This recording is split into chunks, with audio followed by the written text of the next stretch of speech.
Hola, ¿cómo están? Hoy vamos a estar viendo lo que es la estructura capital, considerando a esta como tres problemas en realidad que se están planteando siempre, que cuando hablamos de estructura de capital hablamos de la estructura propiamente dicha, que es el porcentaje de deuda y el porcentaje de equity, el cual conforma el financiamiento a largo plazo.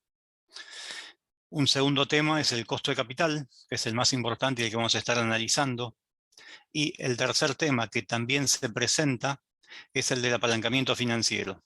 Son tres problemas: la estructura en cuanto a la composición de deuda y capital, el costo de capital en cuanto a cuánto le cuesta a la empresa financiarse por un lado y cuál es su ganancia promedio por otra, depende si vemos el costo de capital con o sin impuestos, y el tercero es el apalancamiento financiero. Así que sobre estos temas vamos a estar charlando ahora. Como nosotros podemos ver, siempre pensamos a la empresa como si fuese un estado contable, un balance, una situación patrimonial.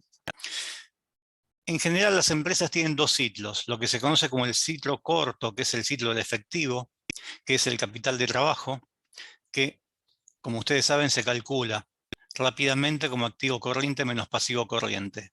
Ese exceso de activos corrientes sobre pasivo corriente que se financian justamente con financiación de largo plazo es lo que se conoce como capital de trabajo. Ese es el ciclo corto. El ciclo largo es aquel que significa la inversión básicamente en lo que contablemente se conoce como activo no corriente, que generalmente son maquinarias, son bienes de uso. Y la financiación de esto, por lo general, está acompañada con financiación de largo plazo, ya sea en pasivos no corrientes, en términos contables, y en patrimonio neto. Cuando nosotros estemos hablando de temas de gestión, vamos a llamarlo el debt, como la deuda, vamos a llamar al equity, lo que sería patrimonio neto. Debemos tener presente siempre que cuando hablamos de patrimonio neto, hablamos de la sumatoria de cuentas contables, y es lo que se saca por diferencia. Ustedes saben que activo corriente menos pasivo corriente es igual al patrimonio neto. Son unas cuentas contables que cierran con diferencia con el resultado del ejercicio.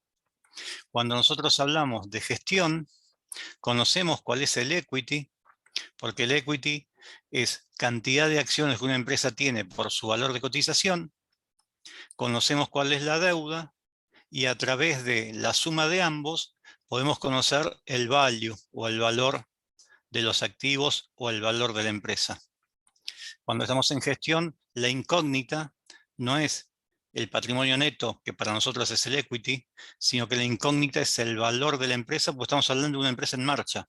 Por lo tanto, no podemos considerar únicamente que su valor es el valor de los bienes que la integran y aquellos créditos que tenga por cobrar, sino que es mucho más que eso.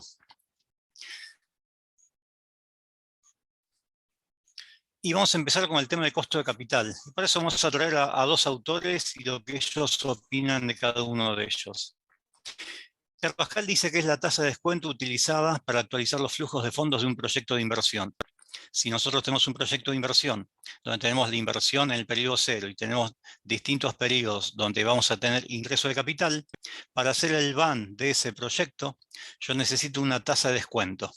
Lo que nos está diciendo Carvajal, que la tasa de descuento es justamente la tasa WACC o el costo de capital. Y que el costo de capital también, por supuesto, representa el costo de oportunidad del capital propio, que sería el que los accionistas tienen individualmente cada uno de ellos para financiar, para invertir en otras partes, o es el costo por estar financiando enteramente la empresa un proyecto de inversión. En el mismo sentido va López Dunroff, ya que dice que es el costo de capital, que si la empresa invierte dinero en un proyecto se trae el costo de oportunidad, por supuesto, y que está representado, y esto es lo que está agregando López Dunroff para completar la definición de Carvajal, que ese costo de oportunidad está representado por la posibilidad de invertir en una alternativa de riesgo y rendimiento comparable. La doctrina generalmente considera que los proyectos de inversión deben ser evaluados de acuerdo a la tasa de costo de capital y que a partir de allí se utiliza la decisión básica del VAN, que dice que si es cero positivo acepto, por supuesto, porque está diciendo que cubre al menos el costo de capital, y si el VAN es positivo, es el excedente luego de cubrir el costo de capital. Y que si es negativo, rechazo, y ese rechazo no lo vamos a analizar ahora, pero no significa que la empresa esté perdiendo dinero necesariamente. Lo que sí me está asegurando que está destruyendo valor. Pero continuamos con nuestro tema, que es el costo de capital. En realidad acá vamos a estar viendo los tres temas, siempre se ven los tres temas juntos, es imposible separarlos. Podemos tratar de darle una visión de cada uno, pero siempre actúan los tres. Imaginen ustedes una empresa que se organiza, que sus socios aportan 1.000 pesos de capital, la empresa es capital todo equity, no toma deuda, por lo tanto cuando estamos hablando de estructura de capital es 100% capital propio, que aportan todo eso al valor del negocio, que son 1.000 pesos, y que la ganancia del negocio al cabo de un año son 100 pesos. Obviamente que si hacemos 100 pesos dividido 1.000, el valor del negocio, la rentabilidad nos da 10%, si esos 100 pesos que se ganaron se distribuyen íntegramente entre sus financiadores, en este caso únicamente entre sus accionistas recibirán 100 pesos sobre el aporte de 1.000 que hicieron. 100 pesos sobre 1.000, 10% también. Esto parece obvio. Después vamos a empezar a agregar algún cambio, alguna variable, y no va a ser tan obvio como se puede observar ahora. Supuestos que tiene este modelo, como siempre, mercados perfectos, no existen impuestos, luego los vamos a agregar, no hay barrera a la entrada ni salida de capitales, esto es importantísimo y esto se asemejaría a empresas que cotizan en bolsa, salvo los costos, por supuesto. Que la información es completa, que las decisiones son racionales. Continuando, nosotros vamos a ver en un segundo año de esta empresa, en la cual vamos a cambiar la estructura de capital. Para eso se van a tomar 500 pesos prestados a una tasa del 6% a un banco, una deuda bancaria.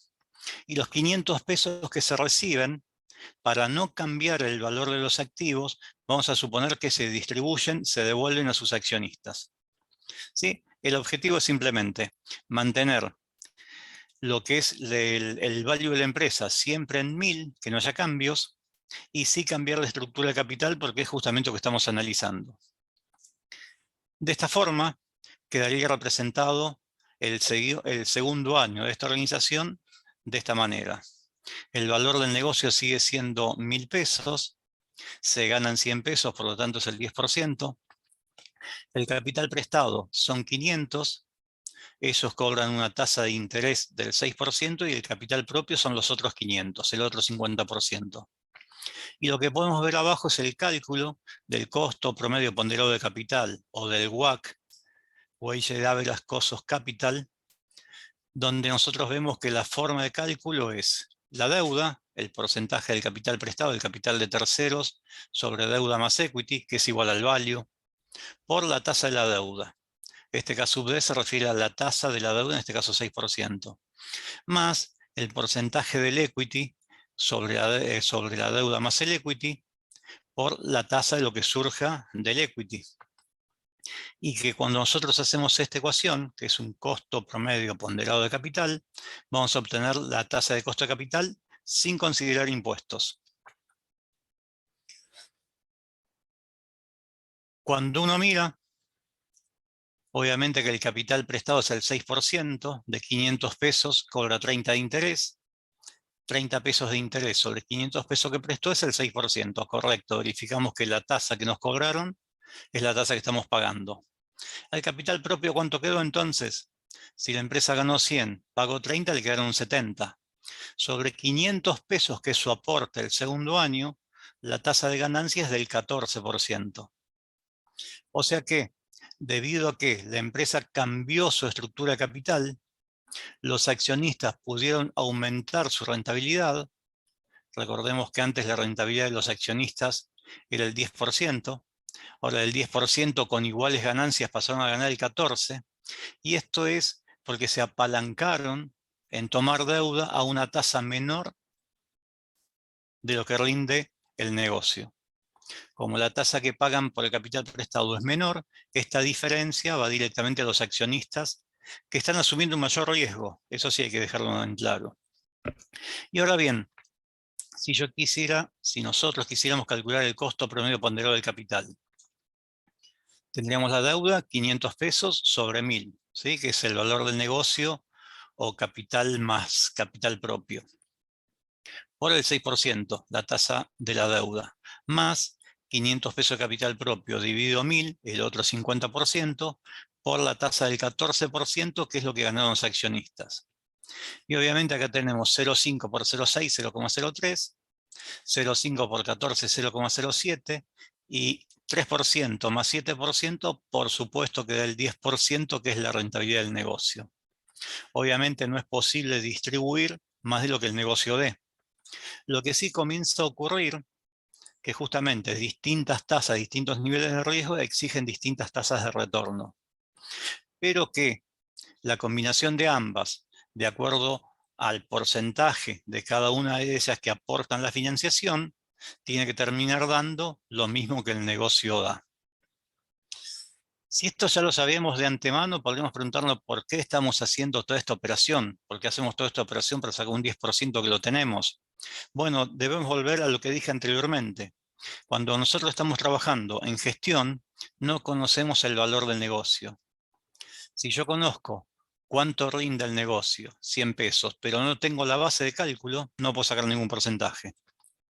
La forma de calcular la rentabilidad del negocio, siempre bajo el supuesto que se distribuyen todos los dividendos, todas las ganancias, va a ser igual a la tasa promedio de la deuda por el porcentaje que la deuda ocupa sobre todo el financiamiento, más la tasa promedio del capital propio por la proporción que el capital propio tiene sobre toda la financiación. Cuando estamos considerando sin el impuesto a las ganancias, sin el efecto del impuesto a las ganancias, la tasa de costo promedio ponderado de capital es igual a la rentabilidad del negocio. Y lo que se conoce como el WACC sin impuestos o el costo de capital sin impuestos, es la tasa que nosotros debemos utilizar cuando evaluamos un proyecto de inversión, como nos decía antes Carvajal y Zumrov, es la que nosotros debemos considerar un proyecto de inversión para utilizar justamente su regla de decisión. Da 0 positivo acepto, da negativo rechazo. Y si nosotros viésemos otras combinaciones de deuda y capital, recién vimos una que era, primero, 100% capital propio, 0% deuda, el costo del capital propio 10%, costo promedio ponderado de capital 10%. A partir de que comenzamos a hacer combinaciones, pasamos al segundo año que dijimos 50% de deuda al 6%, 50% de capital al 14%, costo promedio de capital 10%, nosotros podemos ver que las distintas combinaciones entre deuda y equity, siempre el costo promedio va a dar 10%, es lo que produce el negocio. Ahora lo que va a ocurrir, y esto es por efecto del apalancamiento positivo porque la inversión da una tasa mayor a la tasa de financiación, el costo del capital propio va a comenzar a aumentar. ¿Sí? Esto es apalancamiento. Entonces, 3 temas. Fíjense cómo está acá. Estructura de capital. 0% deuda, 100%, 10, 90, 20, 80.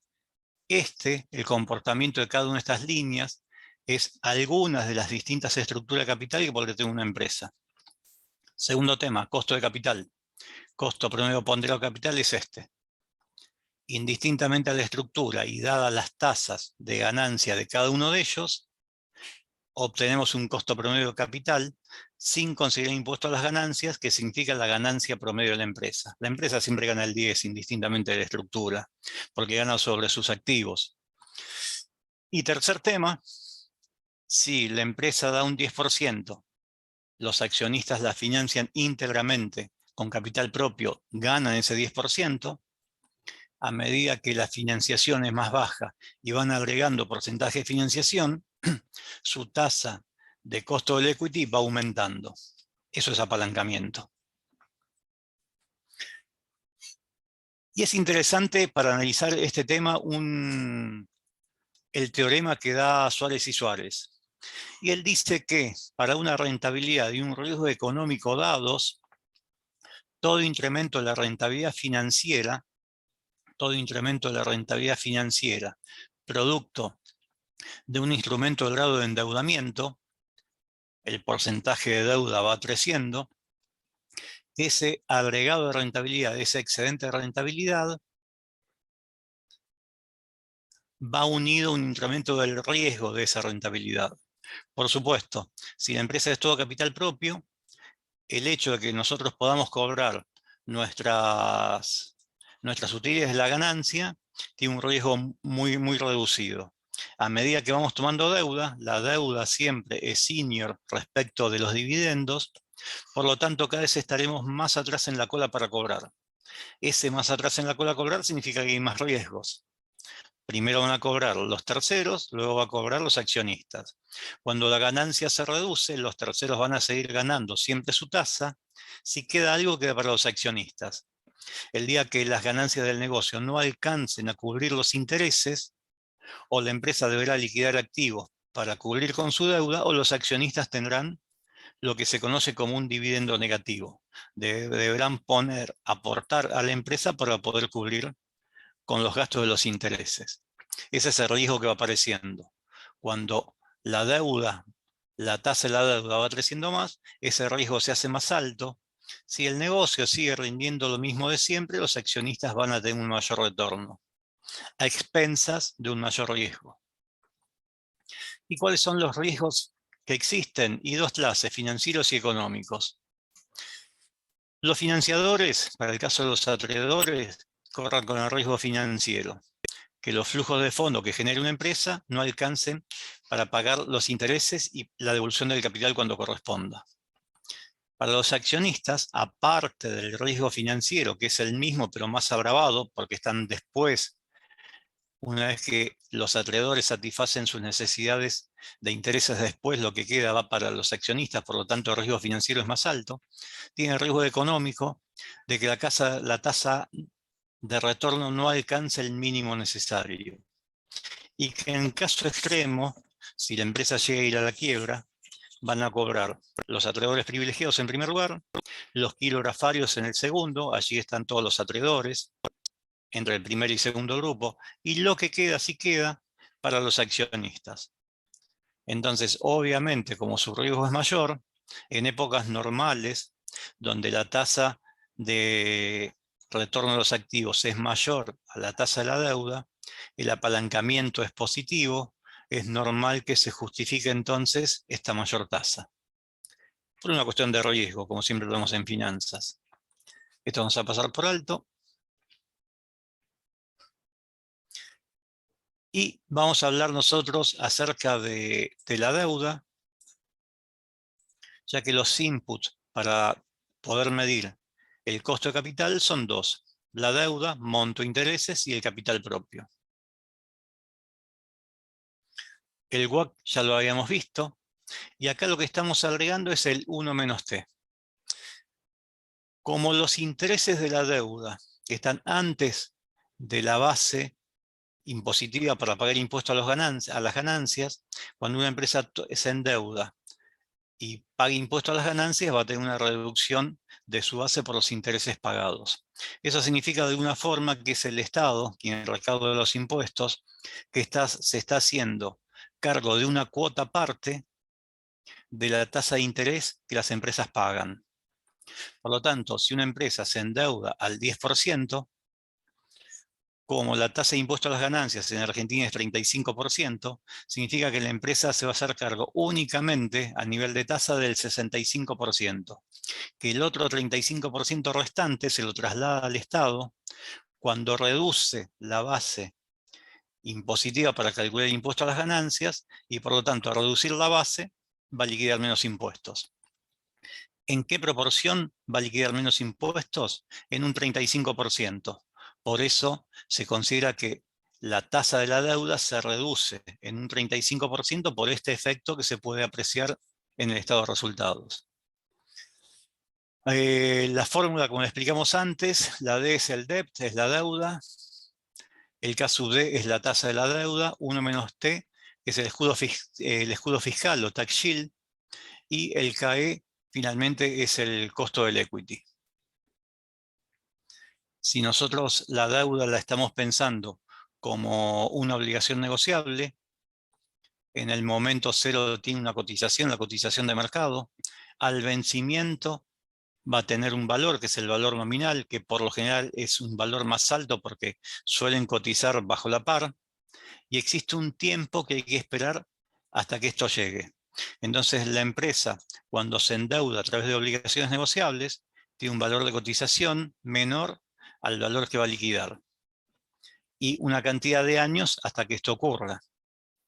Y entonces la forma de cálculo habitual para conocer la tasa de la deuda es esta que vemos acá como K sub D de una obligación negociable, que está compuesta por los intereses que paga. Y los intereses que paga obviamente surgen del prospecto de emisión de la obligación negociable.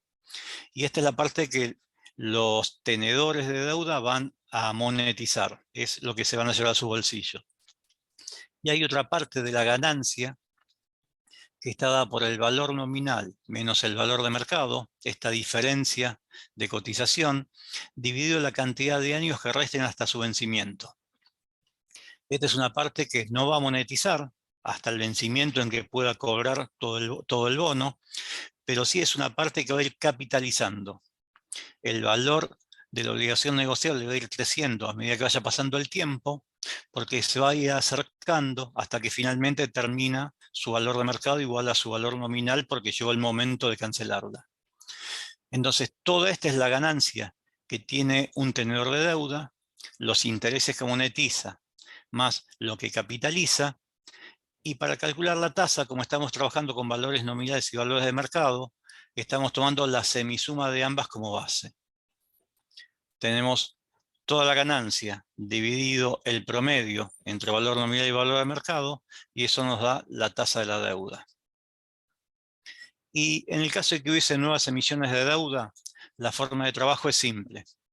Al valor de mercado que nosotros estamos trabajando se le restan los gastos de emisión.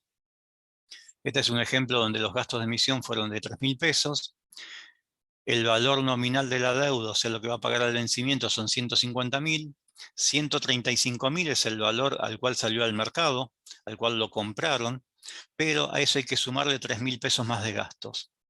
O sea que para la empresa en realidad no fueron 135.000, sino 132.000 su valor por un año. El año siguiente será el cálculo normal.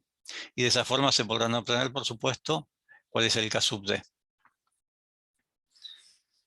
Y en el caso de las acciones, el otro gran grupo, nosotros tenemos básicamente dos grupos diferenciales de acciones. O tenemos acciones comunes u ordinarias y tenemos acciones preferidas.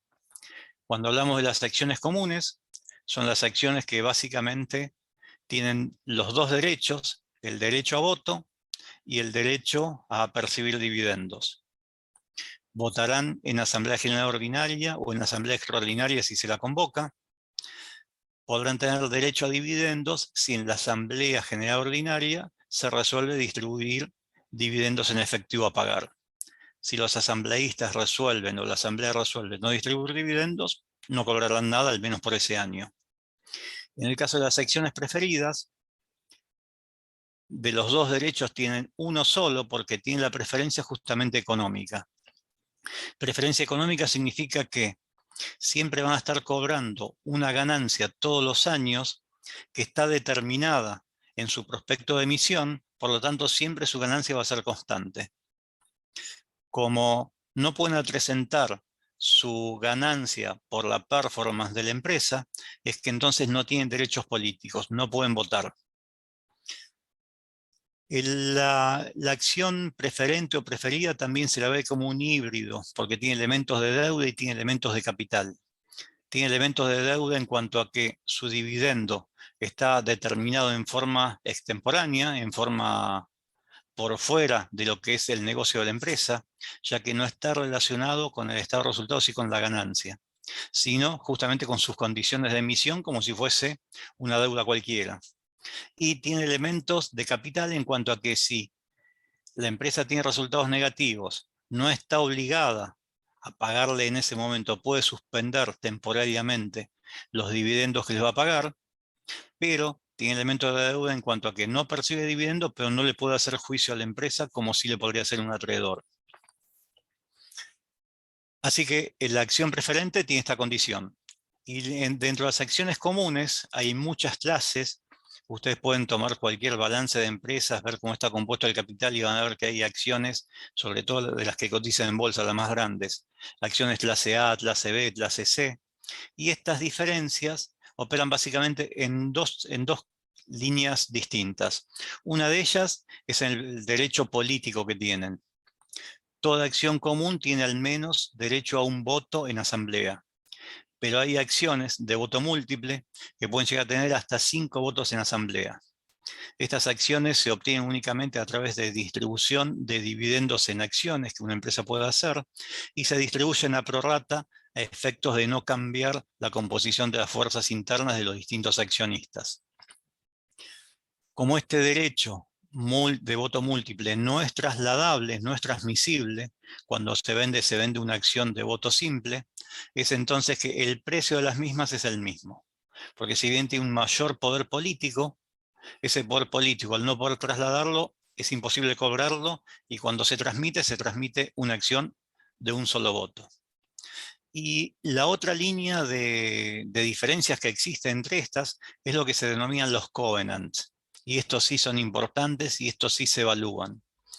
Pero estos no están predeterminados de antemano, sino que las distintas prospectos de emisión de las distintas clases de acciones los contienen en sí mismas. Covenant básicamente son derechos que pueden tener cierta clase de accionistas únicamente. Covenant hay de 3 clases. Hay covenant de no hacer, covenant de hacer y covenant de información. Una clase de accionista puede tener uno de ellos, 2 o los 3.